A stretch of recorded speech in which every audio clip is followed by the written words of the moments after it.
কিছু আমল এমন আছে, এই আমলগুলো আপনি যদি করেন তাহলে মিজানের পাল্লাতে আমলগুলো অন্য আমলের তুলনায় অনেক বেশি ভারী হবে।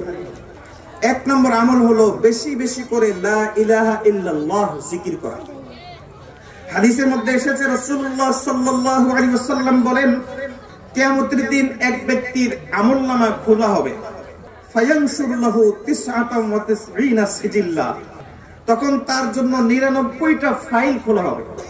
ওই ব্যক্তির আমলনামা হিসাবে কতটা ফাইল? 99টা ফাইল।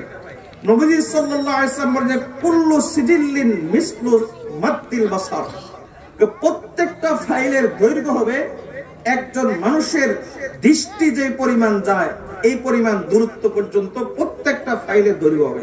চিন্তা করে দেখেন কত বিশাল ফাইল। এই প্রত্যেকটা ফাইলে কি থাকবে? এই 99টা ফাইলের প্রত্যেকটা ফাইলে তার প্রতিটা গুনার বিবরণ থাকবে। কি কি গুনাহ সে করেছিল, লোকচক্ষুর অন্তরালে, লোকচক্ষুর সামনে কোন কোন গুনাহ সে কখন, কত সেকেন্ডে, কোন দিন, কত তারিখে, কোন জায়গাতে করেছিল, বিস্তারিত সেখানে লেখা থাকবে।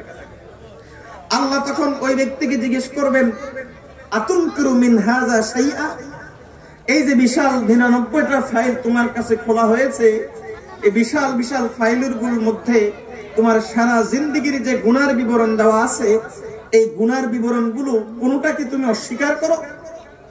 ওই ব্যক্তি বলবেন, না আল্লাহ, আমি কোনটা অস্বীকার করি না, আমি সবগুলো গুনাহ করছি, আমার মনে আছে। তখন আল্লাহ বলবেন, আচ্ছা তাহলে আও জালামাকা মালাইকাতি মিনাল হাফিজিন, নাকি আমার যে সমস্ত হেফাজতকারী ফেরেশতা আমলনামা লেখে তারা তোমার সাথে কোনো অন্যায় আচরণ করেছে একটা লিখে রেখেছে ভিন্নটা, এরকম 2 নম্বরই করেছে, এরকম কি হয়েছে? ওই বান্দা বলবে, না ও আল্লাহ, এরকম কোনো কিছু হয় নাই। আল্লাহ তাআলা তখন বলবেন ওই বান্দাকে, তাহলে তুমি বলো তোমার ফয়সালা কি?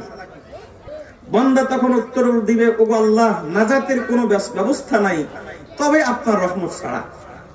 আপনি যদি দয়া করেন তাহলে সেটা ভিন্ন কথা। আল্লাহ তখন ফেরেশতাদেরকে বলেন, ফেরেশতারা দেখো তো এই লোকের আমলনামাতে এই বিশাল বিশাল 99টা ফাইলের বাইরে কোনো ফাইল আছে কিনা। ফেরেশতারা খুঁজে খুঁজে কোনো বড় ফাইল পাওয়া যাবে না, বরং একটা মাত্র ছোট্ট কাগজের টুকরা পাবে। ফেরেশতারা বলবে, ও আল্লাহ, এই যে কাগজের টুকরাটা আছে, আল্লাহ বলবেন যে একটা কাজ করো, 99 ফাইলকে এক পাল্লাতে রাখো আর এই কাগজের টুকরাকে আরেক পাল্লাতে রাখো, দেখো কি অবস্থা। ফেরেশতারা যখন কাগজের টুকরাটাকে এক পাল্লাতে রাখবে আর 99 ফাইলকে এক পাল্লাতে রাখবে, তখন এই এক টুকরা কাগজের ওজন আরো বেশি হয়ে যাবে। রাসূলুল্লাহ সাল্লাল্লাহু আলাইহি ওয়াসাল্লাম বলেন যে কেন বেশি হবে জানো? ফাতাশাতিস সিজিল্লাত ওয়া সাকুলাতিল বিতাকা, কেন বেশি হবে তোমরা জানো?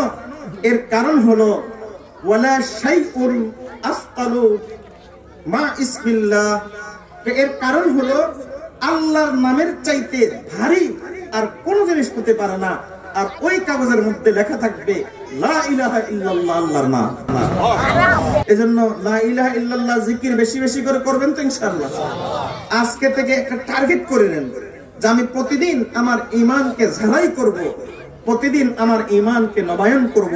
কাপড় যেমন পুরাতন হয়, কাপড় যেমন ময়লা হয়, ঠিক তেমনি ভাবে গুনার কারণে ঈমানও ময়লা হয়।